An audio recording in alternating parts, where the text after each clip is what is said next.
Përshëndetje miq, mirë se erdhët tek Të jetosh besimin. Ky është udhëtimi ynë shpirtëror, një dritare për nga ku hyn një rreze, e cila presupozojmë se do të ndriçojë jetën tuaj të mendimit dhe jetën tuaj në dimensionin shpirtëror. Pra nëse këto meditime të çdo mëngjesi deri tani ka qenë bekim për jetën tuaj shpirtërore, ju lutem shkruani një koment.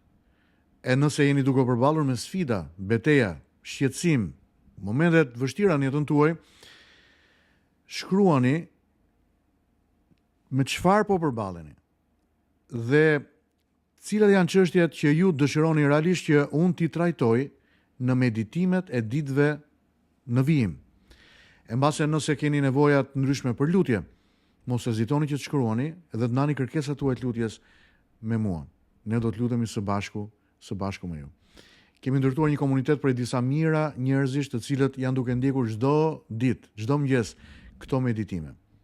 E unë lutem që çdo ditë që kalon, ne të ndërtojmë këtë komunitet besimi. Këtë komunitet njerëzish të cilët duan të ecin në dritë, duan të ecin me integritet dhe janë të gatshëm që të kontribojnë në dimensionin kohor për të ndërtuar jetën e tyre të besimit, jetën e tyre shpirtërore. Këtë ditë unë dëshiroj të ndaj për ju një nga shëmbulltyrat e Krishtit, shëmbulltyra e 10 virgjereshave.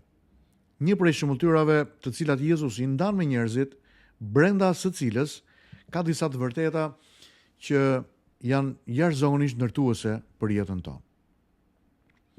Prandaj rrini zgjuar, sepse nuk e dini as ditën, as orën, thot Krishti brenda kësaj shëmbulltyre. Në këtë shëmbulltyrë Jezusi nuk na flet për një besim që nuk matet nga emocionet e momentit, por nga përgatitja e heshtur dhe besnikëria e qëndrueshme. Të 10 virgjereshat presin dhëndrin. Të gjitha kanë llampa, të gjitha duken të gatshme, por vetëm 5 prej tyre kanë vaj mjaftueshëm brenda llampave. Dallimi nuk është tek dëshira, por tek përgatitja. Një figurë historike që e mishëron këtë është Benedikti i Nursias, themeluesi i monasticizmit perëndimor. Në një botë të trazuar nga rënja e perandorisë romake, Benedikti nuk kërkoi shpëtim të shpejt apo emocione fetare të forta. Ai ndërtoi një jetë të disiplinuar, të rregullt, të përkushtuar çdo ditë Zotit. Motoja e tij ishte kjo: ora et labora, lutu dhe puno. Benedikti kishte kuptuar atë që Jezusi po na mëson nëpërmjet kësaj shëmbulltyre. Besimi i vërtet nuk është reagim, por është ritëm i përditshëm i jetës. Nuk është entuziazëm i çastit, por besnikëri dhe përkushtim afatgjatë. Siç thoshte edhe Aristoteli, ne bëhemi ajo që bëjmë vazhdimisht. Më lejoni të ndaj disa të vërteta që dua të mbesin tek ju. E para, besimi nuk mund të merret borxh, nuk huazohet. Virgjereshat e pamendura, të pamençura, kërkojnë vaj prej të tjerave, por nuk mund ta marrin atë, sepse marrëdhënia me Zotin nuk mund të jetohet përmes besimit të dikujt tjetër. Secili mban përgjegjësi për vajin e vet shpirtëror. E vërteta e dytë, përgatitja shpirtërore është proces i përditshëm. Vaji simbolizon jetën e brendshme, lutjen, pendimin, dëgjimin e fjalës së Zotit, bindjen e heshtur. E treta, vonesa zbulon realitetin e zemrës. Kur dhëndri vonohet, ose të paktën kështu duket, zbulohet kush është përgatitur dhe kush nuk është i përgatitur për ditën kur ai do të vijë. Agustini do të shkruante: Perëndia na përgatit për atë që po përgatit për ne. Të dashur miq, shoqëria moderne jeton brenda kornizimit të improvizimit. Gjithçka duhet të jetë e menjëhershme, e shpejt, pa durim. Kierkegaardi do të shkruante: jeta nuk ndërtohet në çaste ekstreme, në momente kulmore, por në bindje të vogla të përditshme.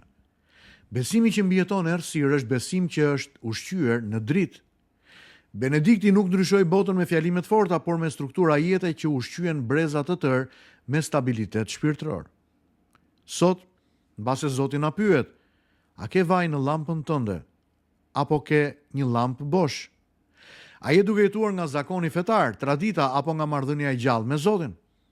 A je gati për errësirën shpirtërore, për t'u përballur, apo vetëm për dritën e momentit?